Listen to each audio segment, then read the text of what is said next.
This is for both of you. Coach talked about in the first half maybe not getting lined up fast enough. What was the, did you see that, or what was the issue out there? Well, that's probably the fastest, up-tempo offense that we faced, all year. So, looking to the sideline, looking at the formation, trying to get the right check, it's a lot to it. And, we have to do better. We have Clemson next week. They do pretty much the same thing. So that's something we definitely have to work on. Well, yeah, it was really fast. I mean, we faced some pretty good teams, but not one that run the hurry up that quick. And it didn't take us by surprise, but we really had to get on our high horse, as you've seen in the second half, to really keep up with these guys. They had kind of a slow mesh in terms of when he pulled the ball, he'd wait to the last possible second.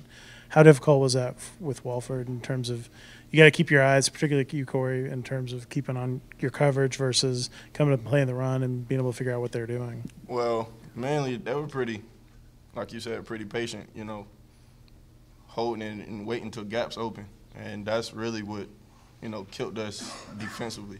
Because, when a running back is so patient and it just waits for the gap to open, we have to fill somewhere.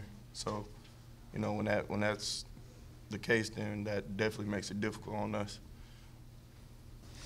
I mean, this team here is a very strong team, and we stick together very well. This second half, we just, in the locker room, we talked over a standard, and we set ourselves to a very high standard here at Georgia Tech. And the way we played that first half wasn't it. And we understood that, and we realized that, and all we did was band together and really put our heads into this game and say we got to win. No matter how we win it, no matter what we have to do, we got to win. So we turned up. Gervonta, Coach said he came up to you Wednesday and whispered in your ear about playing this weekend.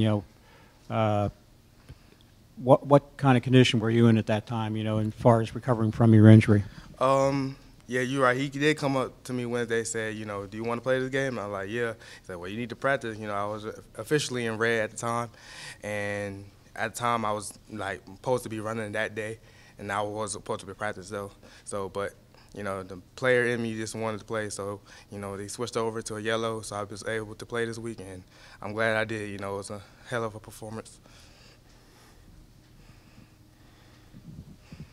It seemed like you kind of took a lot of the physical beating, I guess, in the game in terms of grinding out those tough yards and stuff. How does that feel physically right now? I mean, it's part of the game. I knew when I was coming into at this position, B-back is supposed to be the grime and dirty, supposed to be able to take them tough hits. So, I'm glad I can help out my team any way I could. I'm glad I can take a few people with me, even though I may not have the ball, it's effective, and the show today, being on the field for a period of time, it wears out the defense, and, they can't play like that for all 4 quarters. So I'm glad we can execute the plays, and I'm glad I can do my job. Bruce, you've played in all the games this year, but this is your second game with significant snaps on defense. Did you feel the game slow down at all, or what was the difference between Miami and this one? Yes, the first half, Trey Jackson started, and once I got in, I had to see what type of tempo they was running, and it came out fast, real fast. Luckily, we made a couple stops, and they kicked the field goal right away. And in second half, I just came out. I was patient, like Corey said, the running back was very patient, so I had to not just run up to the line and kind of lay back a little bit and see what he does and just track it back.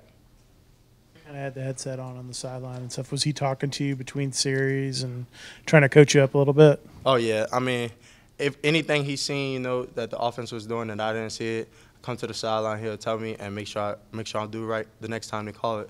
So, I mean, Brent, I look at Brent as an older brother, if I'm doing wrong, he's going to correct me, and I'm fine with that. I'm not going to, be a little kid and talk back. I just take the corrections. Not really. Coach Johnson always surprises me, but I know when my number's gonna get called eventually, but I didn't know it was gonna be that early in the game.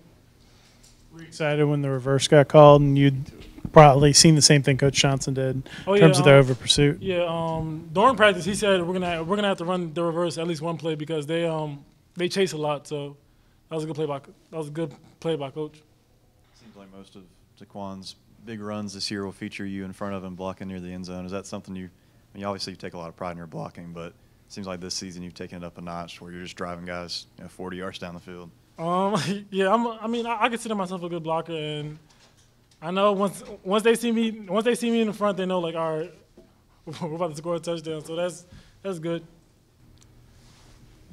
Can you talk about your 2 long touchdown runs?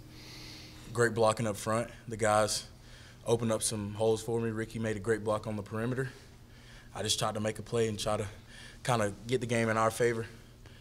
Both guys, you guys were down 21-10, I think it was, and come back, and obviously the 2 losses, you were ahead and lose. But just kind of how does it feel to kind of flip it and come back in such a powerful way? You're not always going to be in the lead in the game, so it's good to go through adversity and see how guys react. But sometimes they kind of get down, so you just have to make sure everybody stays up, stay positive, and then just come out and just execute and stay calm. That's the most important thing. Just everybody stay relaxed because you're not going to win the game in one play.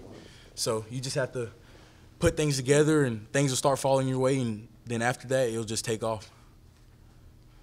Again, like he said, we just got to finish, man. And halftime, we're like, all right, we're down, but we're gonna keep playing hard, and it went in our favor, and we actually finished this game. I mean, the last 2 games. I mean, the last game was a tough loss, and we didn't really finish, and we made an emphasis on finishing games.